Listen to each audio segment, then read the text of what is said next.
Nasilyahan na ng SMB mga idol ang gusto ng TNT franchise na magaganstam.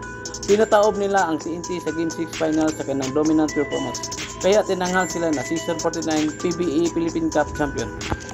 Tinanghal din na Finals MVP si Jericho Cruz na nagpakita ng consistent at explosive performance throughout the final series. Kaya tara mga idol, ating panoorin ang kanang 4 game highlights hanggang dulo. San Miguel Bermen versus Tropang Giga 5G. Pero bago dyan mga idol, paki-like naman, share at subscribe sa ating channel. Sa opening frame mga idol, agresibo na agad ang TNT para ma-extend pa ang series kaya bumutas agad si Calvin Octana ng triple basket sa Beyond the Arc. At the Kraken John Mar Fajardo nagparamdam na rin agad sa shaded lane sa kanyang back-to-back mid-range jumper. Pero TNT Tropang 5G mga idol, na 6-0 run agad sa transition basket nila Calvin Octana at Jordan Hedy, kaya napatime out agad ang SMB. After 6 minutes mark mga idol, veteran SMB guard na si Christos bumawi rin na back-to-back 3-point basket para itabla sa score na 12-all. Pero nakapag-run ulit ang Tropang Giga mga idol sa basket nila RR Pugoy at Calvin Octana. Dito na rin nakuha ni Jericho Cruz ang kanyang unang basket coming off the bench at ang floater ni Wami Chungsun to cut the lead into 2 points 18-20 in favor of TNT under 2 minutes mark.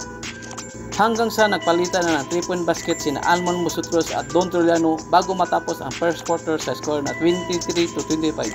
Sa opening ng second frame mga idol, nagpalitan na ng basket sina BGR at John Mar Fajardo at lumawang pa ng bahagya ang SMB sa 3-point basket ni Don Trujano na nasundan pa ng putback ni John Mar Fajardo kaya 32-27 in favor of SMB under 8 minutes mark.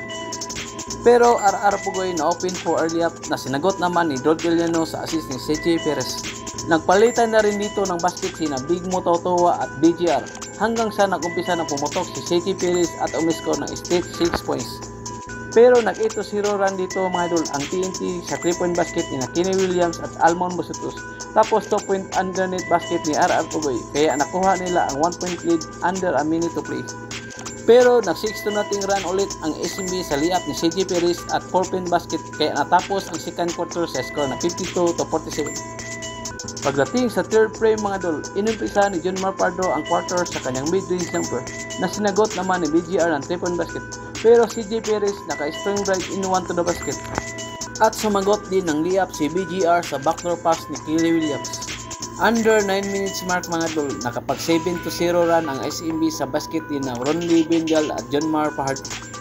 Hanggang sa pumutok si Jericho Cruz na bumitiw ng back-to-back 3-point basket kasama ng straight back jumper in one.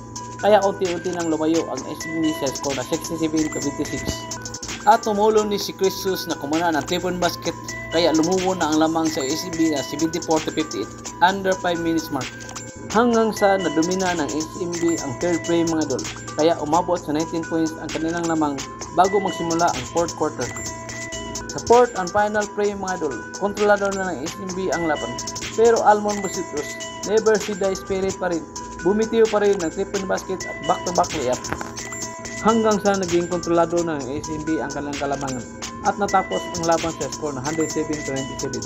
Kaya nakuha na nila ang kanilang 30th championship sa history ng liga.